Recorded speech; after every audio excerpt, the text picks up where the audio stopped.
Right, let's talk about the modern game. Let's talk about the race for Europe. Let's talk about who we think is and isn't going to make it through to the Champions League. There's about to be a lot of numbers on your screen, but we're going to make it simple for you. So if you have a little look at this, and we'll sort of explain the way things are going to be. This is the teams who are battling still potentially can make it into the top four. Those are their remaining games, and you can see their points and their goal difference. So look, Leicester and Chelsea are in the box seats at the moment. Do they both finish in the top four? Oh, dear. I mean, what a race this is going to be, you've got to say. Leicester last night, you know, Newcastle, give them a lot of credit, but they hit a wobble. They did it last year, actually. So I'm wondering, looking at those three fixtures there, whether Leicester, they've got the cup final on their mind as well. I don't know. That's going to be a very, very hard task for me to win those games. And Chelsea, well, they look so strong. Even if they weaken the side and put a squad team out, it's still going to be a strong squad. So they're in pole position, those two, without a doubt. So are you saying Leicester miss out? I've got a sneaky feeling Leicester might just slip out of there. I think the injury yesterday before the game to Johnny Evans is a big thing as well. Yes. The experience at the back there.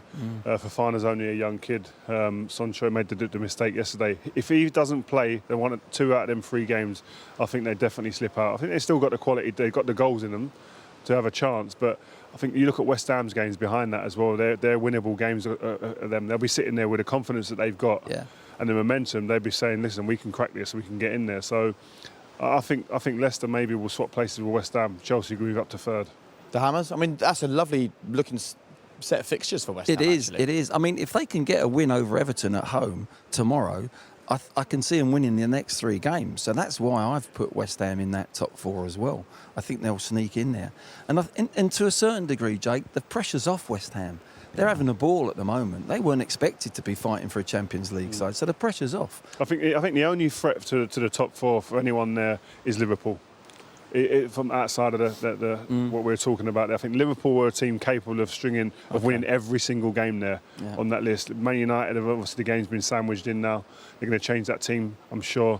So I think Liverpool are probably the team that could do it, maybe. I do agree with you in a way, but then you've got to look at what Liverpool have done against teams in the middle and down the bottom this year. They've come unstuck against them. They've really got to mentally get their heads together as if, like, you know, they're a class horse that's going to come right through the field and end up in that top 4. But not Everton. Neither of you think they can put a run in. I think it's a bit too much to do for Everton, and then their forms have been a bit indifferent. Their squad, obviously, injuries and whatnot. I just think it's maybe a bit too much. I think they've done a fabulous job to get where they are this season.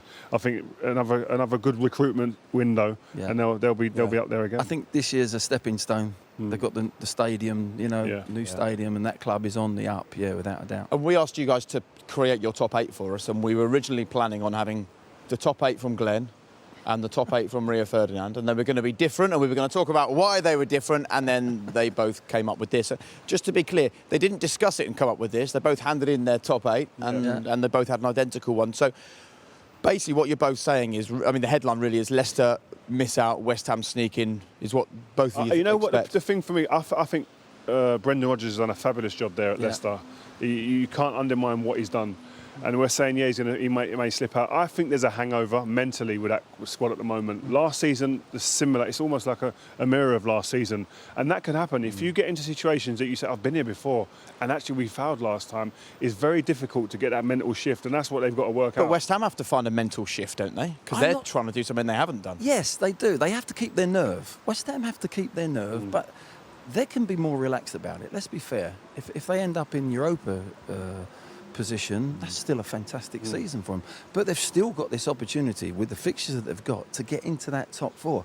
And with Lingard playing so well, they've got a very good squad at the moment. They've got a good team. Whatever team they put out is balanced between good defending, and they've got, at the other end of the pitch, they can score goals. So that's why I've put them in there. I think they're a little bit more relaxed than some of them teams. And I think the word relax, and I think that stems from not having the fans at the stadium. West Ham, I think, have benefited more than most having no fans there. With them fans in there, it's a hard place to play. The demands of them fans. Every club's got demands, but West Ham is sometimes a different place to be. If you're under a little bit of pressure, they're not easy for people to play in front of. Personally, I'd love to put Tottenham in that top 4. That's where I want them to be. But not in the same category as West Ham these days, mate.